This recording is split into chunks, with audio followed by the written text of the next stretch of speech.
नमस्कार। जनता की सवाल में आज हमारे साथ हैं गरिमा सिंह जी।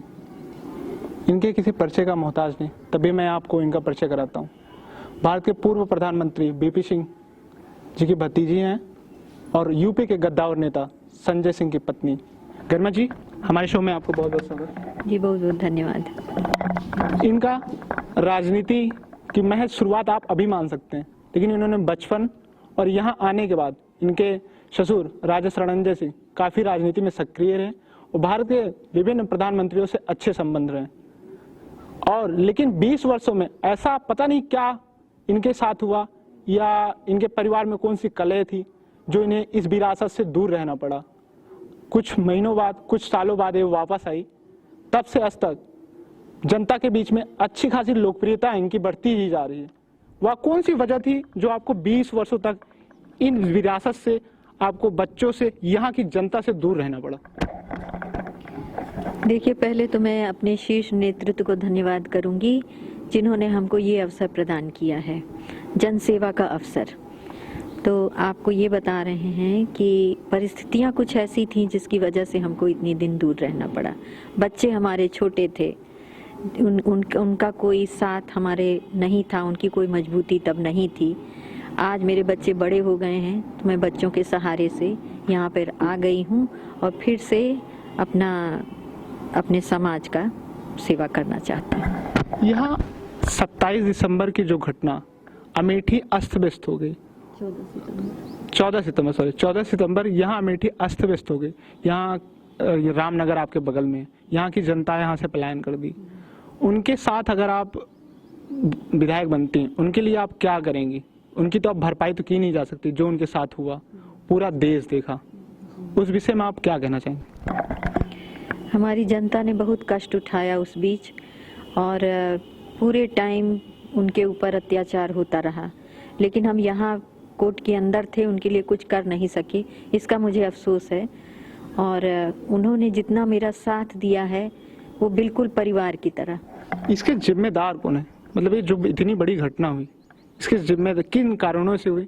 जिम्मेदारी किसकी है? या किसी के इशारे पे या राजनीतिक षड्यंत्र इसे आप कह सकते हैं? क्या मानती हैं आप? अब इसे तो जांच के बाद ही पता लगाया जा सकता है कि पूरी जिम्मेदारी किसकी है। हम किसी को सबूत के साथ कहें तो कुछ बात बनती है, वैसे कहने से कोई फायदा नहीं। आपके बेटे अनंत जी जेल भी गए, उनके साथ अन्य भी लोग गए, क्या वो सारे छूट गए कि अभी भी वो जेल में हैं जिन्हें फंसाया गया था? आपकी तरफ से स्टेटमेंट भी आया था। अनंत ने उनको छुड़ाने के लिए बेहद कोशिश की। पूरी टाइम लखनऊ यहाँ और मीटिंग, उनके लिए वकील सब करते रहे कि वो लोग किसी तरह छूट जाएं। भगवान की दया से वो सब छूट चुके हैं। वो 14 दिसंबर के बाद और आज आपके साथ आपकी बड़ी पुत्री यहाँ की राजकुमारी महिमा जी हैं। आपका सहयोग यहाँ से लेकर वहाँ तक शीर्ष नेताओं तक मिलता हुआ इनको देखा गया। इनकी भूमिका कितनी रही भाजपा की आपके नई राजनीति में? कैसा देखती हैं आप? देखिए, वैसे तो मेरे सारे ही बच्चे सहयोग कर रहे हैं। मेरी बहू भी हैं, दोनों बेटियां भी हैं, आज छोटी वाली बेटी भी आने वाली है, तो सहयोग तो इनका है ही है।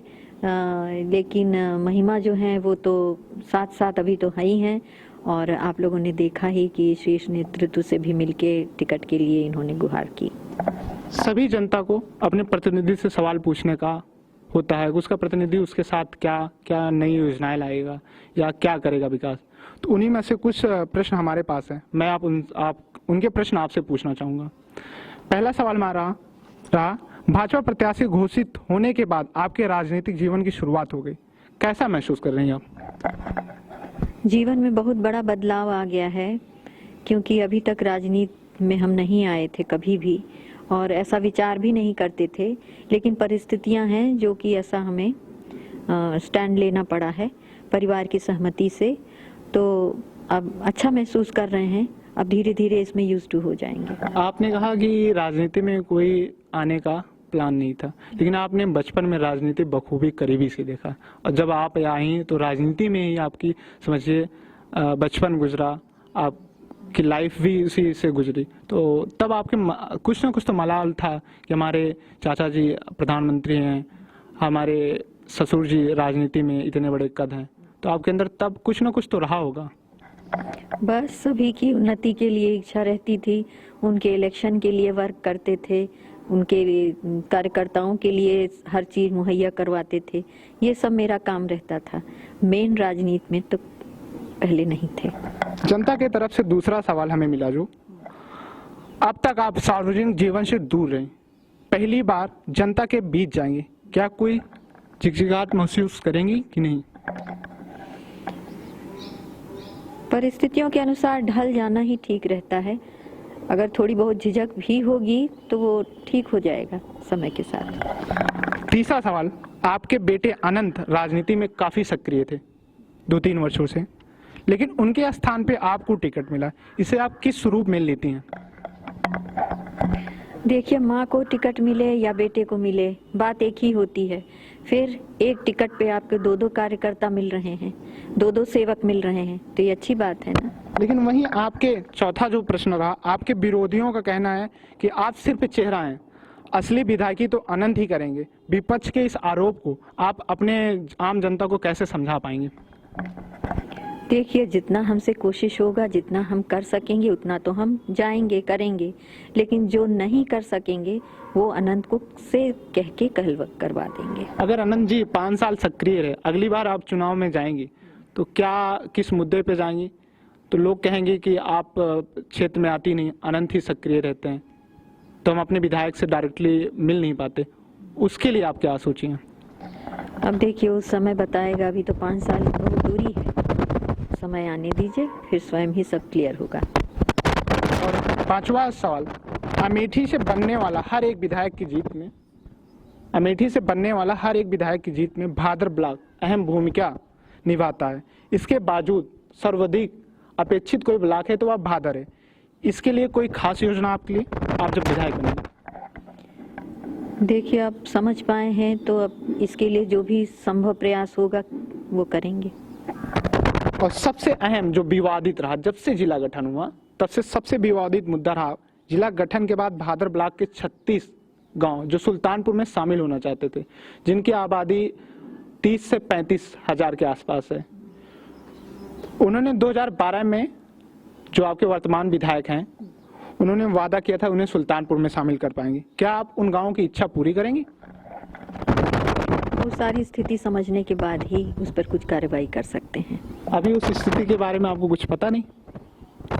अभी तो देखिए, टिकट ही मिला है, देखेंगे, अब आगे बढ़ेंगे तब समझेंगे उस बात को। अगर आप विधायक बनती हैं तो क्या करेंगे? तब भी कुछ तो होगा, स्थितियों को अगर लगे आपको कि अगर वाकई में उन्हें जाना चाहिए, तब पहले आप लोग दुआ करिए, न्याय कीजिए, विधायक बनाइए, फिर देखिए। हम लोग नहीं, जनता तो मन तो बना चुकी होगी, क्षेत्र में पता चल गया होगा कि किसके तरफ जा रहा है, और क्षेत्र में हमारे भी टीम के 2-3 सर्वे हुए हैं, वहाँ कहीं ना कहीं तो आपके चेहरे की मुस्कान ही बता रही है कि किधर कमल खिलने वाला है, क्या साइकिल चलने वाली है।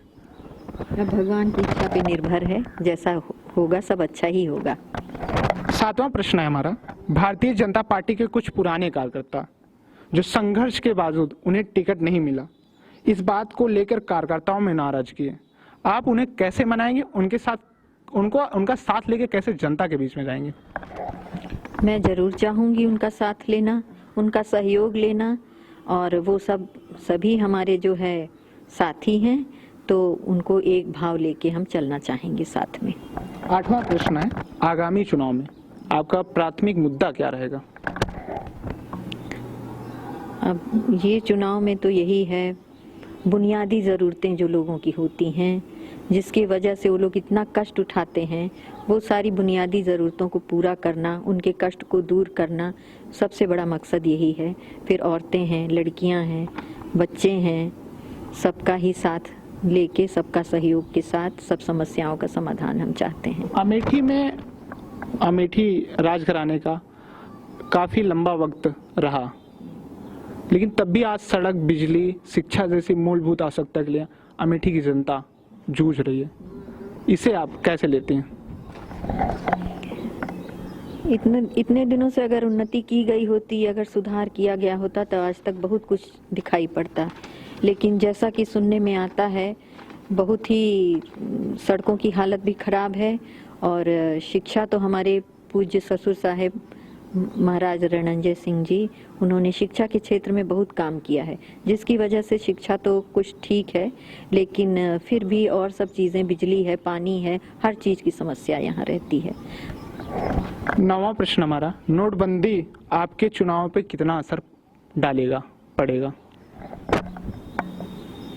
हमारी समझ से जनता समझदार है और समझती है कि क्या उनके लिए सही होगा।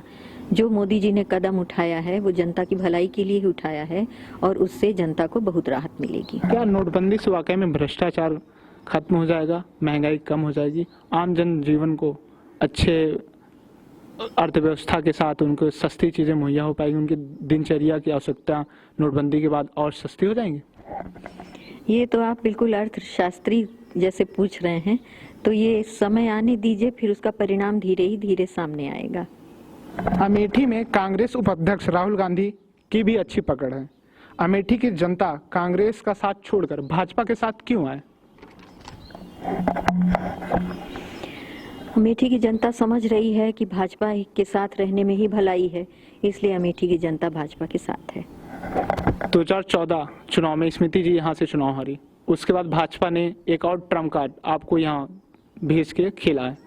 क्या कहीं न कहीं कांग्रेस के गढ़ में सेंध लगाने की पूरी तैयारी, इसे आप किस रूप में लेते हैं? बस हो गया, प्रश्न का उत्तर अब नहीं है मेरे।